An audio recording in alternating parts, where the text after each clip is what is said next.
ezandleni. Nawe nje noma ungena ku TikTok ngiyaqabanga ukuthi uyangena usikhotheni this. Izangoma zikhuluma ngosikhotheni, isikhotheni this. Izangoma zikhuluma ngosikhotheni. Yini ngibulale bamba. Nembala ngiyaqala manje ungena nje ukukhuluma ngosikhotheni. Sengisho ukuthi uma ungena ku TikTok uyangena izangoma zenza ama-panel, izangoma zenza ama-panel. Namhlanje mina senakwazi ukuthi anginadlozi ngiyifake kodwa the timing ngithwasisa nanithulile. Namhlanje mntanami ngiyaphinda ngiphikelele ngoba futhi kumele siphikelele emoyeni umoya mawukhulumile. Umoya ngalo uyakhuluma sikhotheni. Umoya ngalo ukhuluma ngawe mani la. Umoya ngalo uthi kimi angifuni into engathi ijazi eliyelo liphinde libe red. Wathi khona into okumele ngabe wena uthola abantu basePostoli Street noma abantu baseSt John's kube sengathi bakusemanzini straight kube sengathi khona induku eyinsimbi oyiphatha. Mina ngazi noma uke wayohlola noma ukonomfundisi oke wakuhlolela wangaphandle kwezwe yini wamuzwa kangcono kunathi. Yazi la kukhona umfundisi ade kufanele bese ngathi uhlangana nawe mall noma uhlangana nawe kwenye indawo akutshela indaba zakho kabuhlungu uzuthi no nami ngiyaya kuleli sonto lakhe ngifuna ukuyothandazelwa. Wathi moya no man ikhona into omele silahle kabi esigodleni sakho ilandile kodwa lento mawuyilanda njengomuntu angathi kade uthi nawe ulwa nezitha wathi uNkulunkulu idlozi lakho laphika kodwa manje mawubuye ubeka le nkulumo uthi wena namanje sengithatha lo mkhakha uthi moya wena kumele ngabe siyakukhulekela kakhulu sikunxusele siyabathandaza siphinde sikunxusele sizinyanga. Ngithi kunempe enkulu obhekene nayo enzima kakhulu ongafanele lento siyithathe light ase ukhulume mntanami ngizwe. Ayi mina ngithi kuzo zonke izangoma ngicela sisodwa esizoma singihlole nqa Land of Line simenqi manje sithi sikhotheni nanki manje ngiyaphinda ngiyaphikelela ngikhiphe man asengikhiphe lezi zinto man mhlamini ngoba manje i-challenge emnandi le asengikhiphe leje ngiyaphinda ngiyasho impela straight ngcono ngife ngithathe lezi ikhwama ngiyilahla ngcono ngife asengcono ngithwala izigubhu zami ngithwale ekhanda. Uma uyakhuluma Dlamini uma ukhuluma kabi ngosikhotheni straight ikhona inkinga Dlamini eningaloke niyithatha kancane kodwa uthi umoya ngcwele lo muntu asimsemanzini kube sengathi ikhona into straight esiyoyilanda kabusha ngoba ukhona into eyibhidani solid engihamba siprofite ethi into omunye umuntu ayithwasa noma waphuma endumbeni yakhe wabuyela kodwa wawucaphuna umhlabathi. Yazi ngizwe izinto ezijika kabi lo muntu mayiloko ekhuluma lana athi umoya ngcwele kodwa namanje bekufanele sikhulume ngothando lwakhe kodwa singeke sikhulume ngalo ngoba ngazi yayitshela ukuthi no sikhuluma ngendoda yakhe athi umoya ukhona indoda kodwa lokho imphosa ngamabutho ngathi mina ubani lona Jehova wayefuna ukuthi ngabe uthandana naye oyinyanga athi umoya ngcwele kukhona umuntu oyinyanga nokucasulile okushela ngomuntu lokumphupha njengomuntu angathi ungazi ukuthi kanti indaba wenza ukungcola wena ungaka ngoba ngishilo mos ngathi angufuni wathi uJehova lo muntu lokho ebade ephethe isibuko uthi umoya ngcwele asikhulume Dlamini sesiyofika endaweni yase-Utrecht angazi e-Utrecht ngiyofuna bani ngoba kukhona umuntu omshayayo usikhotheni ebese hambe drive imoto ngibona imoto eyi-double cab yaka-Toyota njengomuntu angathi lo muntu udriver ayofika eDandi aphinde asuke aye-Utrecht wathi umoya ngcwele naye lo kukhona lapha ke ayohlola khona wayobanjwa ngizohlolela umuntu ekhuluma isingisi wathi umoya ngcwele kunomfundisi noma ngathi noma umfundisi noma uyini okhuluma isingisi wakhuluma naye usikhotheni wathi lento kodwa uzoyinqoba ngomthandazo naye waseyayithatha ngoba namanje lo muntu umhlolela into ekhona. Hayi ngeke man hayi ngeke asekavume profit manje hayi asekavume manje ngilalele manje semoyeni manje Dlamini ukhulume nalo mntana kini mani akayeke inkani ngeke phela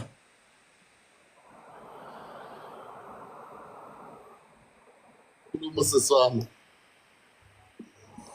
khona bathi bayibukela ubuhle bukasikhotheni nje lapha kuma comment bathi asebame ngobuhle manje abasabame ngane ngobuhle sanibonani mina ngithi oh hello hash Karamaima chomi Karishma oh Karishma we host Karamaima awubele Karishma yes ninjani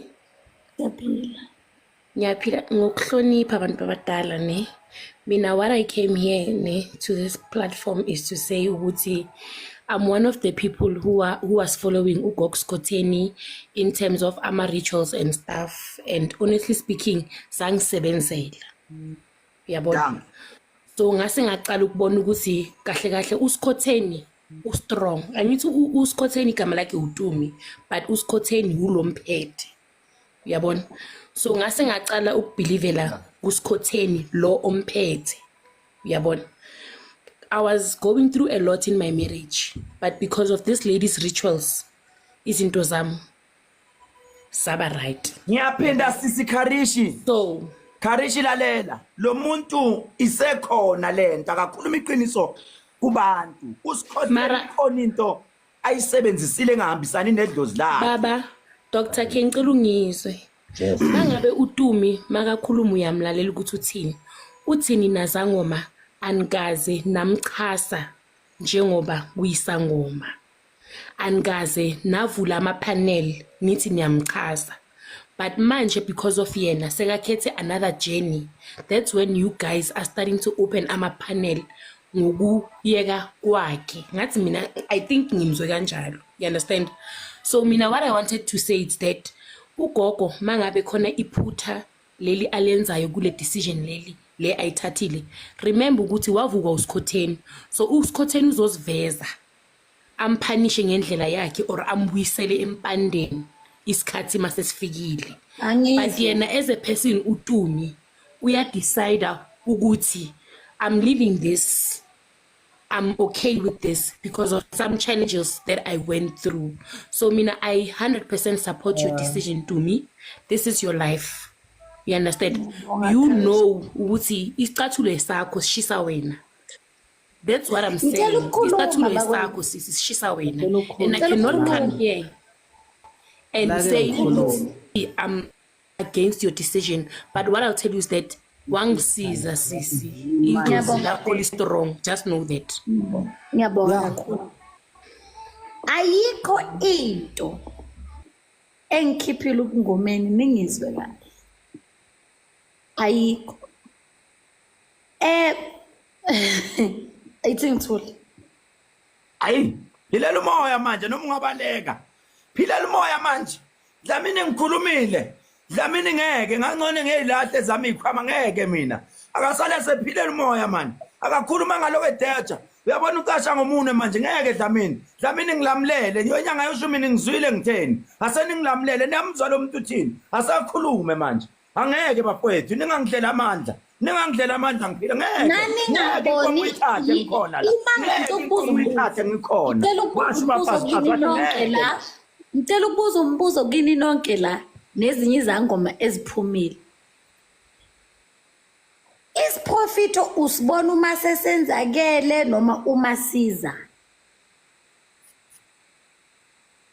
Ngokubuza. Ngiphendule. Isiprofito usibona masenzeka noma masiza?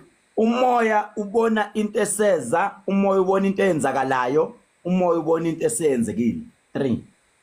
Mina uma ngabe izangoma ezingabe kulama panel ebawavulayo babengaboni ngani ukuthi uSkhotheni uthi yena uzosindiswa mhla ka2 April 2025 bayenza ama panel before. Ngicela ngicabanga ukuthi ukuphendula. kuyadinga futhi nokuthi Skhotheni ubuye uzojoyina neMK ngoba usizela ngepolitiki manje ngingakwazi ukuthi yaphi. Ngithi mina philela umoya wena uyabaleka ungenisa ipolitiki manje uyasidida udictionary manje. Uyidictionary indaba edida abantu ake ngiphendule K. Unombuzo othi yena ke izinyanga zazingaboni ngani ukuthi uSkhotheni uzoyeka ngemhla ka2 April. Amen. Impendulo yami ithi uSkhotheni wayesekhaya noma waye kwakhe.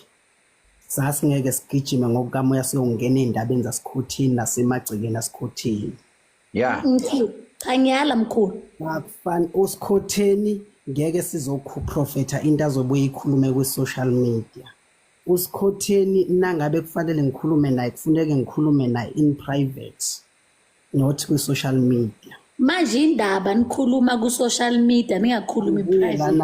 Ake ngibuye lana. Umuntu okhuluma ngoSikhotheni othuyekelana ukuba isangoma umuntu obengamfuni mhlumbu uSikhotheni usefuna ukulwa ngaphansi kwegama laSikhotheni noma evula ipanel noma ebiza ama followers etshengisa uSikhotheni ukuthi bengingamfuni sengiyamfuna ngoba seyiyeke ukusebenza.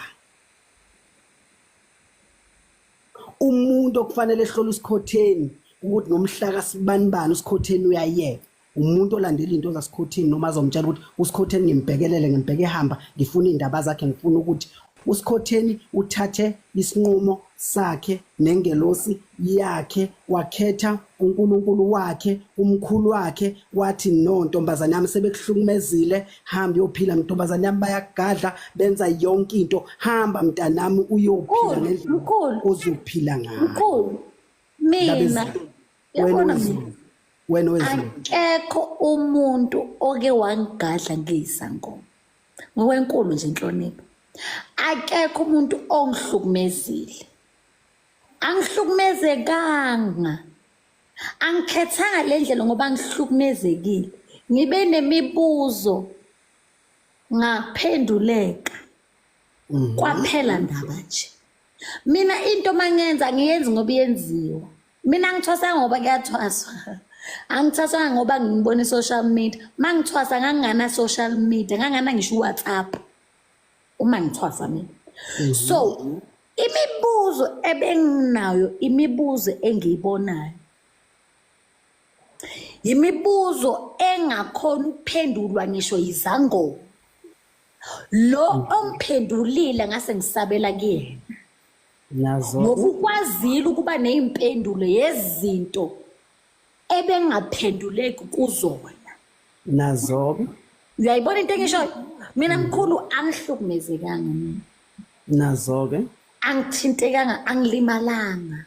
nazo Ngizwe kahle.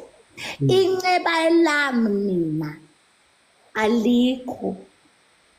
Ngangazi vele inkosi ukuthi uyinkosi nomsindisi. However, manje angifuni ukumhlanganisa namuntu ngoba uyena omphendulile. nazo Angiphendulanga isigodlo.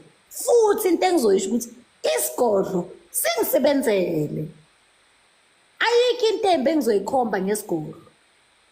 Nangizwe bagogo.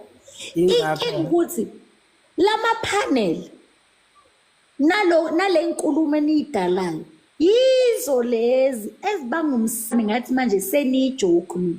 Nina bekumele nimiyeke uSikhotheni ahambe nithule nithi tu. Kube ngathi futhi akahambanga.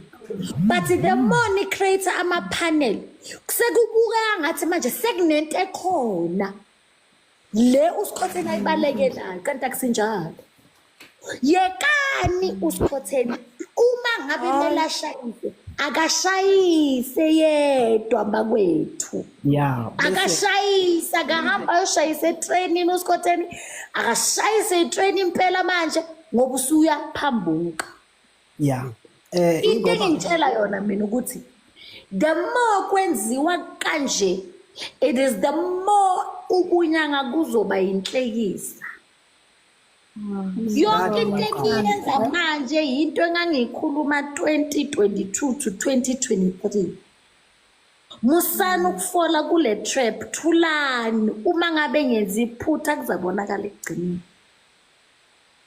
ngase-ke gogo ngiyabonga ngoba sikhuluma nje kamnandi ngase ngiba nenkulumo bese uphumile la engifuna ukuyibuyisa futhi game 2 umkhulu bekhona noDlamini bekhona ngayikhuluma le nkulumo ngabuya ngayo ngathi umuntu nasesenza into akayekwe ngase ngithi ukuxabana noma ungazwani kwabantu abasindisiwe nabantu abayizangoma.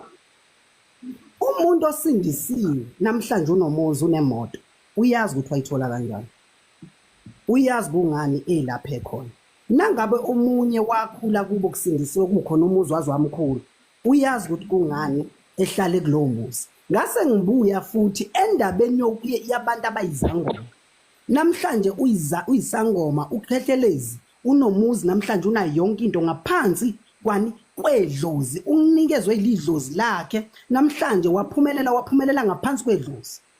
Kungako ngathi noma ngathiwa uthi uKhehlelezi namhlanje mina ngisangoma ungasithathi ungathi uKhehlelezi wrong ulapha khona uyazi ukuthi ubekwa yini nejika futhi ethi mina ngibuya ngapha uyazi ukuthi futhi kungani abantu laba bamlandela ukuthi akaye ekusindisweni kwakhe noma kungani eholelwa yilomoya omholela kuwo ukusindiswa. Isinqumo sithathile gogo siphume ngaphakathi waba nemeeting